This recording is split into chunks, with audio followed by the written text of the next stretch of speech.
Israel के जरिए जिस तरीके से गाजा और लेबनान के अंदर तबाही मचाने वाली मिलिट्री ऑपरेशन को अंजाम दिया गया है, इसको लेकर दुनिया के सभी मुस्लिम देशों में गुस्से का माहौल है, क्योंकि इस मैटर पर इसराइल के पीछे अमेरिका जैसा सुपर पावर देश का सपोर्ट है। ऐसे में दुनिया के बहुत सारे देश और यूनाइटेड नेशंस जैसी बड़ी बड़ी ऑर्गेनाइजेशन भी इसराइल को रोकने में नाकाम साबित हो रही हैं। इसी को लेकर पिछले कुछ दिनों में टर्की के प्रेसिडेंट रजब तैयब अर्दगान ने ये कहा था कि अगर अब इसराइल को नहीं रोका गया तो ये आगे चलकर अपने आसपास के और भी कई मुस्लिम देशों की जमीन पर कब्जा कर सकता है, और अब इसराइल को रोकने के लिए सभी प्रभावशाली मुस्लिम देशों को अपने अपने आपसी रंजिशों को भूलकर एक साथ आना होगा। अर्दगान की अपील के बाद मुस्लिम देशों के बीच इस मैटर पे एक बातचीत देखने को मिलने लगी है। खबरें हैं कि Pakistan, Saudi Arabia, Turkey, Iran जैसे इस्लामिक देशों के बीच एक मिलिट्री अलायंस बनाने की चर्चा जोर पकड़ रही है, जिसमें Turkey, Pakistan, Saudi Arabia, UAE, Jordan, Bahrain, Malaysia, Bangladesh, Iran, Qatar और कुवैत के साथ एशिया और अफ्रीका के जैसे और भी करीबन 25 मुस्लिम देश शामिल होंगे। और ये सभी देश दुनिया के सबसे बड़ी मिलिट्री ऑर्गेनाइजेशन नाटो की तरह ही एक दूसरा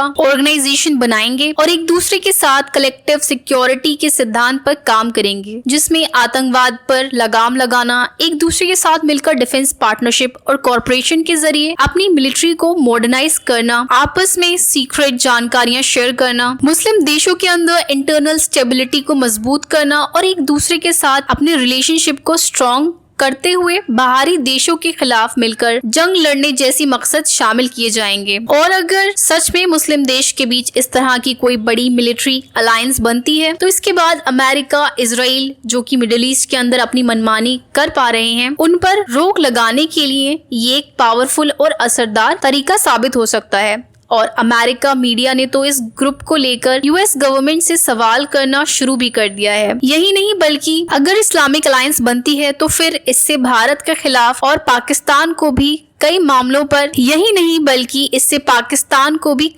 पर एक बड़ा अपर हैंड मिल सकता है। लेकिन वहीं दूसरी ओर ये भी हकीकत है कि कई मुस्लिम देशों के बीच भेदभाव और मुस्लिम वर्ल्ड में कंपटीशन की रेस इतनी ज्यादा प्रबल है, जिसकी वजह से ओआईसी और इस्लामिक काउंटर टेररिज्म कोलिशन जैसी इस्लामिक ग्रुप्स प्रॉपरली काम नहीं कर पा रहे हैं। ऐसे में आपको क्या लगता है, ये सभी मुस्लिम देश अपनी आपसी मतभेद भुलाकर एक दूसरे के साथ मिलकर नाटो की तरह काम कर पाएंगे और अब या नहीं? अपनी राय का इज़हार कमेंट सेक्शन में लिखकर जरूर बताएं। मिलते हैं नेक्स्ट वीडियो में एक नई अपडेट के साथ, तब तक के लिए अल्लाह हाफिज।